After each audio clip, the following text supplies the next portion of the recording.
DA hike. केंद्र सरकार के कर्मचारियों और पेंशन भोगियों के लिए एक बड़ी खुशखबरी का इंतजार है। महंगाई भत्ता जुलाई 2025 से 55% से बढ़कर 58% होने की संभावना है। हाल ही में रेल कर्मचारियों को महंगाई भत्ते में बढ़ोतरी का फायदा मिला है और अब केंद्र सरकार के कर्मचारियों की बारी है। यह वृद्धि न केवल उनकी आर्थिक स्थिति में सुधार लाएगी बल्कि महंगाई के बढ़ते दबाव से राहत भी प्रदान करेगी। महंगाई भत्ते की वर्तमान स्थिति और भविष्य की योजना। वर्तमान में केंद्रीय कर्मचारियों का महंगाई भत्ता 55% पर स्थिर है। अखिल भारतीय उपभोक्ता मूल्य सूचकांक के आंकड़ों के आधार पर विशेषज्ञों का अनुमान है कि जुलाई 2025 में महंगाई भत्ते में 2% से 3% तक की वृद्धि हो सकती है।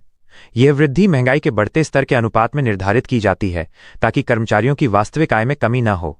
संघ मंत्रिमंडल 1 जुलाई 2025 से 3% वृद्धि को मंजूरी दे सकता है। 8वें वेतन आयोग की तैयारियां। सरकार ने 8वें वेतन आयोग के गठन की घोषणा पहले ही कर दी है।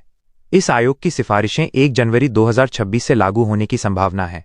हालांकि अभी तक आयोग के अध्यक्ष और सदस्यों की नियुक्ति की प्रक्रिया पूरी नहीं हुई है। यह आयोग न केवल वेतन संरचना में बदलाव लाएगा बल्कि महंगाई भत्ते की गणना पद्धति में भी सुधार कर सकता है। इससे भविष्य में कर्मचारियों को बेहतर वित्तीय सुरक्षा मिलने की उम्मीद है।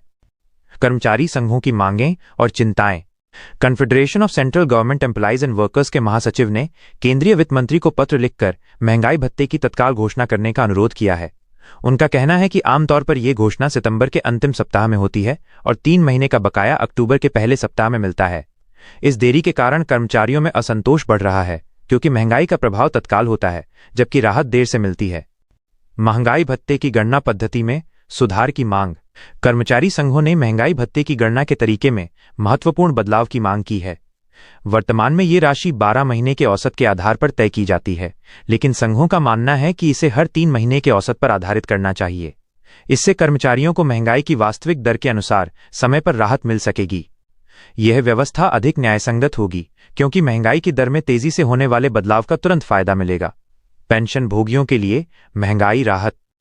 महंगाई भत्ते की वृद्धि केवल सेवारत कर्मचारियों तक सीमित नहीं है बल्कि पेंशन भोगियों को भी महंगाई राहत के रूप में इसका लाभ मिलता है।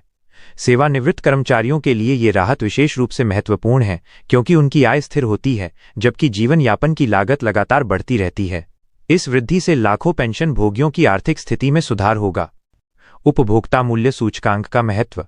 महंगाई भत्ते की गणना अखिल भारतीय उपभोक्ता मूल्य सूचकांक पर आधारित होती है। ये सूचकांक विभिन्न वस्तुओं और सेवाओं की कीमतों में होने वाले बदलाव को मापता है। कर्मचारी संघों ने सुझाव दिया है कि केंद्रीय कर्मचारियों और पेंशन भोगियों के लिए अलग उपभोक्ता सूचकांक तैयार किया जाना चाहिए। इससे महंगाई भत्ते की गणना अधिक सटीक और पारदर्शी होगी। भुगतान की प्रक्रिया और समय सीमा। महंगाई भत्ते की घोषणा के बाद इसका भुगतान चरणबद्ध तरीके से होता है। आमतौर पर नई दरें जुलाई से लागू होती हैं, लेकिन घोषणा सितंबर में होती है। इस कारण कर्मचारियों को 3 महीने का बकाया एक साथ मिलता है। यह व्यवस्था कर्मचारियों के लिए असुविधाजनक है क्योंकि वे महंगाई का तत्काल प्रभाव झेलते हैं, लेकिन राहत देर से मिलती है। आर्थिक प्रभाव और सामाजिक महत्व। महंगाई भत्ते की वृद्धि का न केवल कर्मचारियों पर सकारात्मक प्रभाव पड़ेगा बल्कि ये समग्र अर्थव्यवस्था के लिए भी फायदेमंद होगा। अधिक खर्च शक्ति से बाजार में मांग बढ़ेगी जिससे आर्थिक गतिविधियों को बल मिलेगा। ये कदम सरकार की कर्मचारी कल्याण के प्रति प्रतिबद्धता को भी दर्शाता है और सामाजिक न्याय की दिशा में एक महत्वपूर्ण पहल है।